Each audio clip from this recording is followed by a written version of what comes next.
The evil plans are going quite well, actually.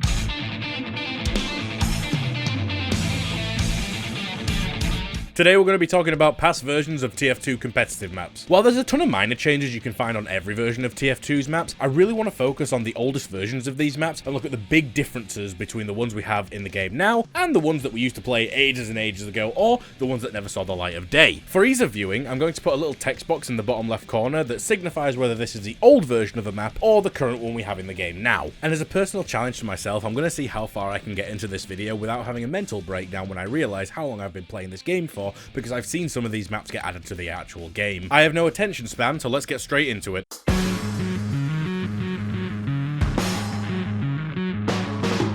We're going to start on process today. Now, in my callouts video, I did make the mention that this area here is called sewers, and it's called sewers because in the old version of the map, it was a sewer. However, while the reference is good, the actual area that sewers used to be is not good at all. This area is cramped as hell, and it's really easy for just a soldier or maybe a demo to lock this place down, making it impossible to play for scouts. And speaking of soldier and demo, I'm going to lead you on to the next big weird thing about process, and that is the fact that the second point is just covered in a pool of water for some reason. I suppose it makes sense from a lore perspective because process is supposed to be a water purification plant, but it's a bit strange that all the water's leaked out. From a gameplay perspective, however, it's so weird because now soldiers can jump ridiculously high due to that neat interaction where if soldier's in knee-deep water, he can just jump really high for some reason, TF2 source engine and such. It's a cool gimmick, but at the same time, it's so weird that this would eventually become a competitive map, because we never really allow cool gimmicks on maps like that in competitive, for the sake of gameplay and such, but I don't know, maybe it'd be interesting if we got fucking Trainsaw Laser into the competitive map pool.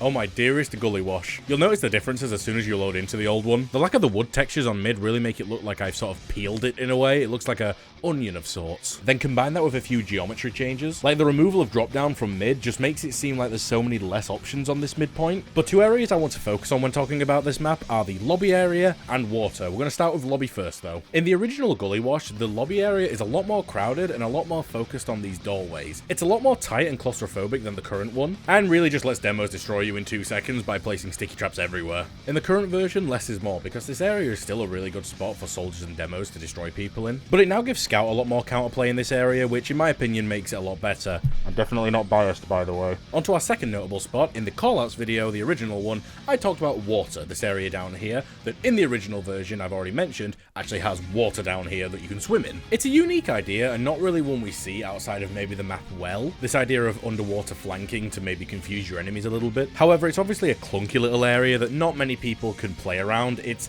a little too tight for it to be a proper underwater battle section, and it completely invalidates Pyro unless they're running the Neon Annihilator, which is a shame because Pyro is actually a really cool class to play on this map when it comes to defending last point in the current version. Last thing I want to mention is something I didn't catch in my callouts video, and that's that in the old version of water, there's little air pockets near the windows up here that you can actually drift up to, meaning you can indefinitely stay in this area depending on what class you're playing.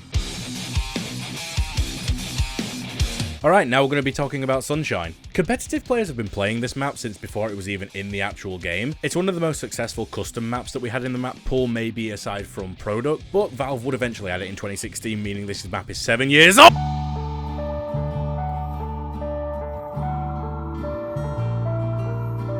Anyway, the most important thing to talk about on Sunshine is the last point, mainly because none of the changes really affected gameplay. It was mainly just cosmetic changes, like how Cafe just looks a little bit different, and the fact that on this version that I'm recording on, the blue lighthouse seems to actually work. Not the red one though, so I don't know why that one was not included, but yeah, biased advantage, I suppose. But let's cut to the chase and go straight to last.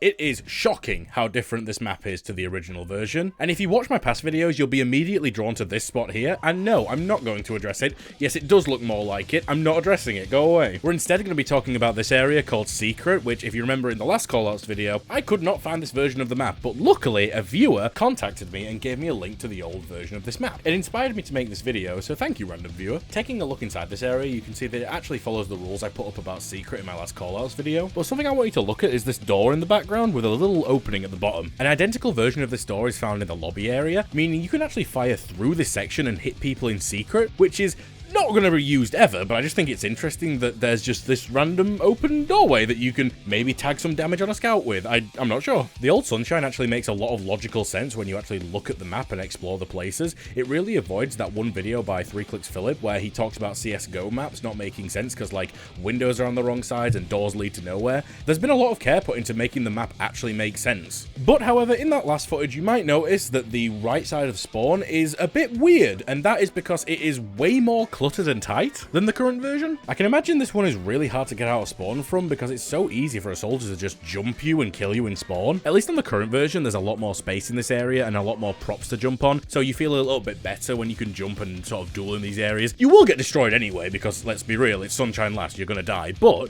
at least you're feeling a bit better after it all.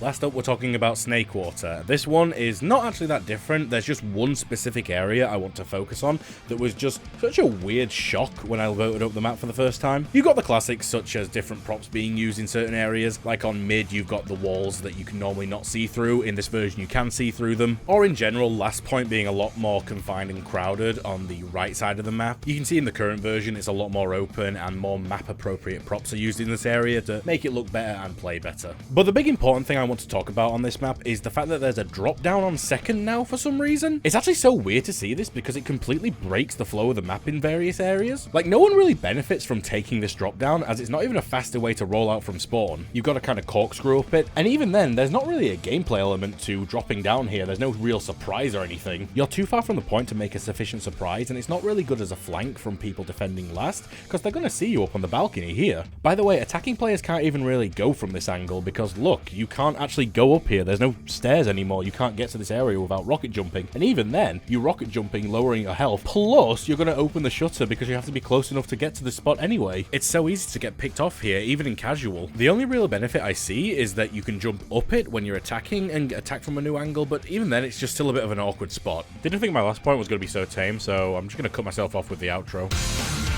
Wait a second before you go. Do you want to star in some of these videos? I collect a lot of B-roll footage in this video just for general gameplay purposes, and sometimes the people that help me out in this video, I just tell them to start attacking each other and fighting just so that there's something visual to see and not just static shots of maps. So an idea that I've had is that I create a Discord server that you guys can join and then get notified when I'm going to be recording a video. When this happens, I'll drop a link in chat that lets you join one of my servers that I'm playing on, and we're just going to generally have a good time, kill everyone, have a classic game of Team Fortress 2 while I sit and spectate and grab all these shots. That way you'll be able to help me out as a creator, and you might be able to see yourself in some of the videos when I cut to B-roll footage. A link to the Discord is going to be in the description. You'll be notified when it's recording time, and we're going to see how it goes from there. Anyway, thank you for watching, and back to the outro.